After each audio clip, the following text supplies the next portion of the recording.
Check out shares of Gap today. We've been watching them all day. Under pressure, down more than 4% after Kanye West, now known as Ye, said he is terminating his deal with the retailer for failing to meet obligations in the agreement, including product distribution and opening Yeezy Gap stores. Joining us now to discuss, we've got a surprise guest for you, is Ye himself. It's good to see you. Thank you for joining us. Absolutely. Thank you for having me. So talk to us about what happened here. Why are you terminating this deal with Gap?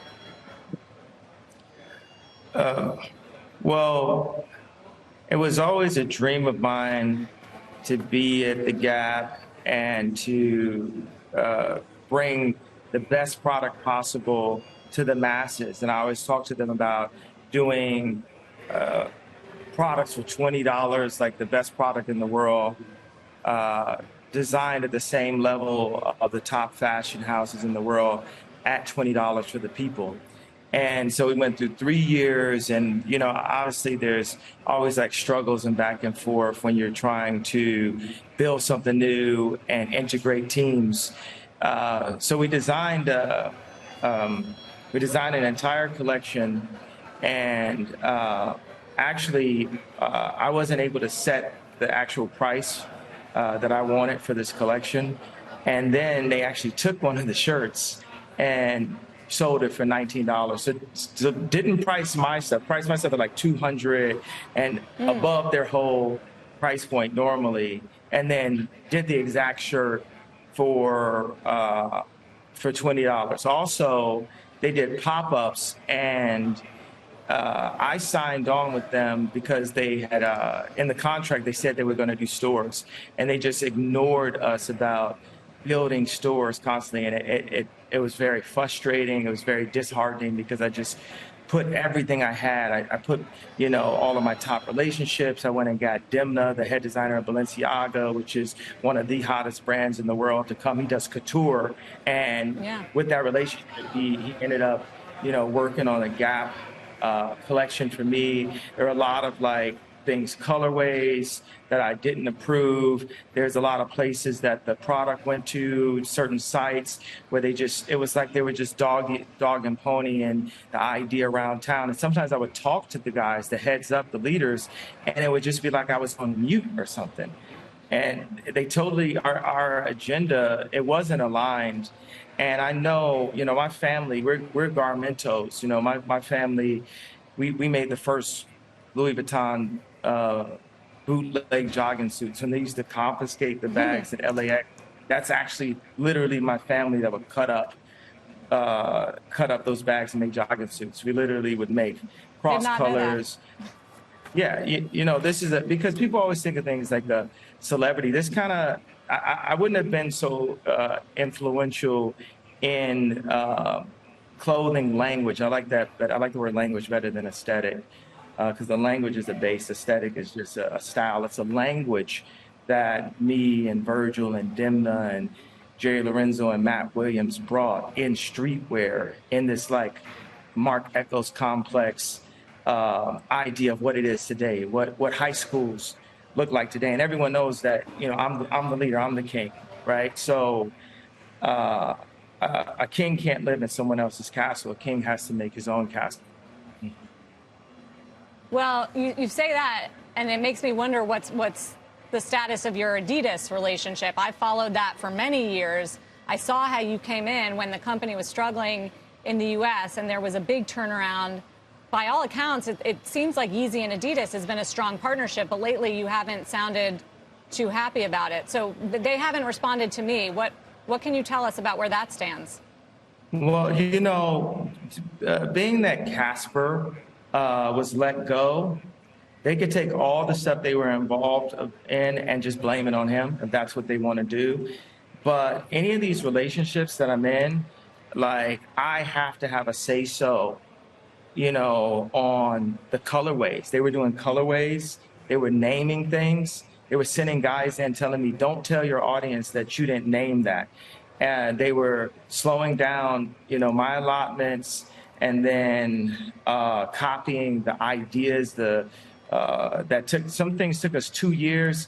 And it's not just the things you could see. They would take people from the team that did production that was quality control. We did the shoe that this knit runner, and I told them this needed to be a marathon shoe, and it ended up being the most uncomfortable Yeezy ever on purpose, changing because anyone that's worn a Yeezy, they say, "Oh, this is the most comfortable shoe that I've ever worn."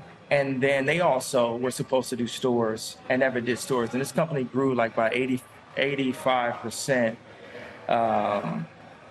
last year, and basically became, people could compare it to Jordan, and I 100% respect what Jordan did, but, Phil Knight's worth $50 billion or something like that, and Michael Jordan's worth like $4 billion or $6 billion or something like that. And, this is the day of liberation right here. This is the day to not be just valued on my cash flow, to be valued on the equity that we bring.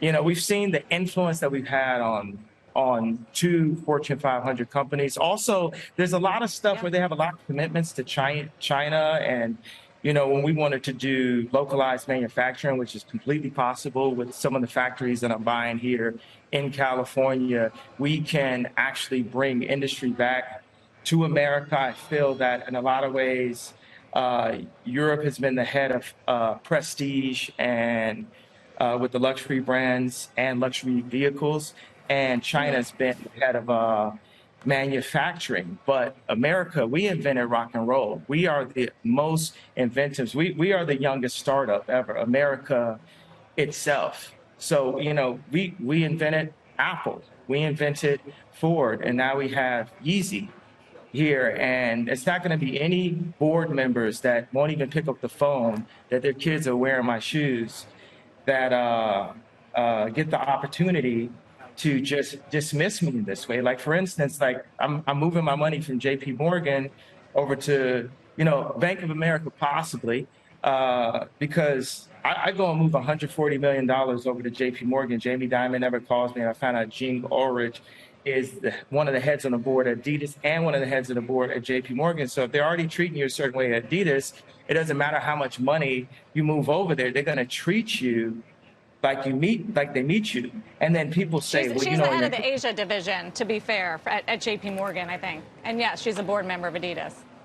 But go ahead. Yeah, that's about the amount of information I have, because I can only find out about the board from what I can Google online, since I've never got to meet any of them. Even though, I've been the strongest partner that they've had. Yeezy is 68% of their online sales. And they've even gone and specifically hired people from my team to do collaborations with, to attempt to make fake versions or to try to dilute my message and to colonize, my audience as opposed to empower me. For instance, it's like a friend of mine, Jamie Salt, just bought Reebok.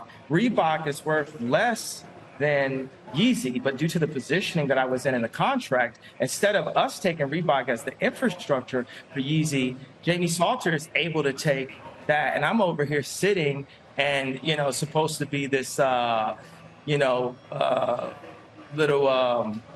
plant in the front of the Little Shop of Horrors, So we know Jamie, he comes on the show as well, Authentic Brands. He's done a bunch of deals. So I guess what I'm wondering, so it sounds like you're trying to break up with Adidas too, and it sounds like you're trying to forge your own path here when it comes to Yeezy. I don't like the word. My mom said trying is failing. We're not going to fail. We will succeed. We are succeeding. So I'm trying to figure out what it is. So you're starting your own company independent of other big corporations. Is that the plan? Absolutely. I got to, I only had the resources I know. Like, I can sit with people. I can go and sleep at David Simon's house. I can go to Jamie Salter's ranch. I can go to Francois Pinault's house. I can go to Bernard Arnault's house. I can go to Elon. Well, Elon doesn't really have a house anymore, but I can go to Elon's house. And, but are people really handing over the information? So sometimes it's harder to find the information, especially you got to understand, it's like I'm operating like a 5X version of Bo Jackson or something. I'm like operating at the top in music, the top in influence, top in clothing, the top in shoes, and now we're going to go in and become the top in real estate and the top in education. Where, my school, Donda, we're on our third year of school. It was started off as Easy Christian Academy that we opened during the pandemic, and now we're on our third year, and this school is going to focus on bringing the American economy back, starting with our children. They try to say, oh, just stay on your phones, just do this. Well, we're not making practical. They took all of our practical engineering skills away from us. So we're focusing on engineering for our species. What's the thing we need the most? Food. Engineering food. And I'm telling you this as the answer being like, our focus is the school. My mom was an Albright scholar. Our new vice chairman, Sherman Peshavar, was appointed the head of the Albright scholars.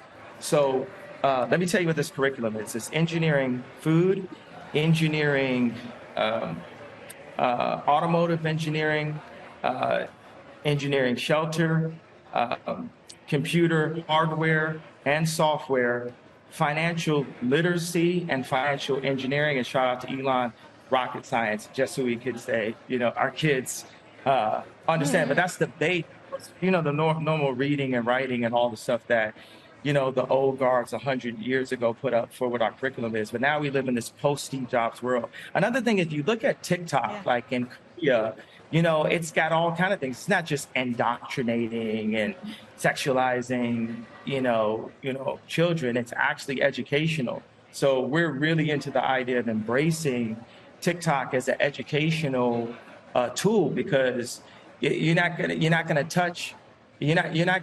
be able to communicate unless you use the way the kids communicate. So a lot of schools are, hey, don't use technology in this way, and just only do that after school. America, we are the thought leaders, and there's a lot of strong Americans. Obviously, I'm a conservative also. I'm a Christian, and there's a lot of strong people who really believe in family and believe in, monitoring the type of content that our children receive, and also monitoring the type of food that we receive. Yeah. Go ahead. What were you saying? No, I'm sorry. Sorry to interrupt. While we have you, we're showing the stock right now of Gap and Adidas, and Gap got hurt today on that news. And in general, it's been a struggling retailer. They lost the CEO, Sonia Singhal, the one who you, I believe, made the deal with to begin with, and they're trying to stabilize the overall business. You've always liked this company, and you talked about how you had high hopes for the partnership. Do you think that Gap can ever sort of regain its cool again and be a big player? They only have one opportunity to be able to be a big player. What do you think it is? I feel like you're not happy with them today, so you're not going to be too optimistic. No, I'm saying they have one individual on the planet that could save the Gap. And who that is it? individual, I'm asking you, who do you think it is? Sometimes the answer is sitting right in front of you. Well, there was a lot of potential in this deal, but it sounds like you're terminating. Well, don't bring a leader in and have them not lead. Why would I argue with people who are getting paid by the Gap? I'm sorry, I'm not going to argue with people that are broker than me about money. Understood. Yeah, we thank you for the time today and for joining us on the show. All right, Appreciate the glasses are coming down soon. There we go. We'll continue to follow the Yeezy story. No question about it. Kanye West or Ye. Thank you. Take a look at where we stand right now in the